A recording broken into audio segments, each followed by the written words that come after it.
ఇచ్చినాము, కేసీఆర్ కిట్ ఇచ్చినాము, మేము ఖజానాను నింపే ప్రయత్నం చేసినాం. మీరేం చేస్తున్నారు? కాంగ్రెస్ పార్టీ నాయకుల జేబులు నింపుకునే ప్రయత్నం, మీ కుటుంబ సభ్యుల జేబులు నింపుకునే ప్రయత్నం మీరు చేస్తూ ఉన్నారు. ప్రజలకు ఇచ్చిన గ్యారంటీలు వదిలిపెట్టినరు, దోచుకునే పాలసీలు తెస్తున్నారు.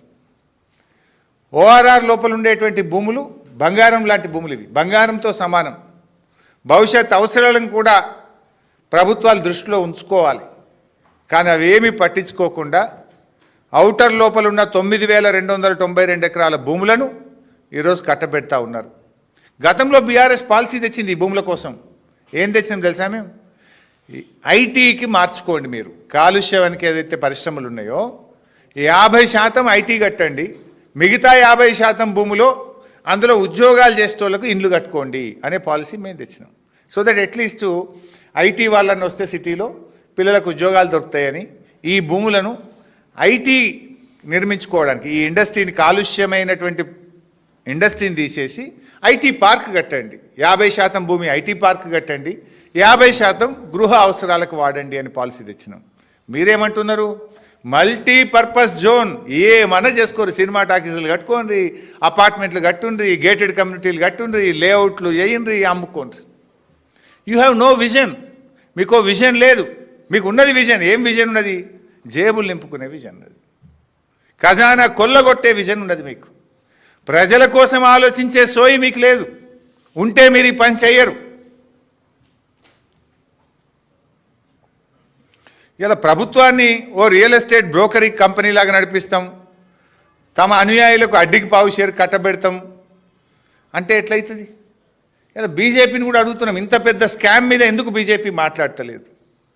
కుమ్మక్కు రాజకీయాలు లేకపోతే, కాంగ్రెస్తో మీరు కుమ్మక్కు కాకపోతే, బీజేపీకి చిత్తశుద్ధి ఉంటే ఈ భారీ కుంభకోణం పైన సమగ్రమైన విచారణ జరపాలని చెప్పి ఈరోజు మేము డిమాండ్ చేస్తూ ఉన్నాం. ఈరోజు నేను ఒక 8 కోణాలు, ఇందులో 8 ప్రశ్నలు ఈ ప్రభుత్వానికి సూటిగా అడుగుతా ఉన్నా. అంటే ఏ రకంగా ఈ ప్రభుత్వం దోపిడీకి పాల్పడుతుందో సాక్ష్యాధారాలతో సహా నేను బయట పెడుతున్నా.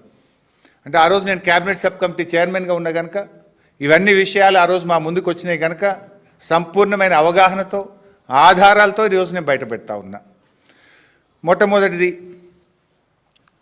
ఇవాళ there are 2 values. Sub registration value ఒకటైతే టీజీఐసి వాల్యూ ఒకటి ఉంటుంది. ఇందులో 2 రేట్లు ఉన్నాయి. ఆ రోజే మా ముందుకు వచ్చింది. ఒకవేళ ఈ భూములు ఇవ్వాలా, ఇస్తే ఏ రేటుకి ఇవ్వాలి?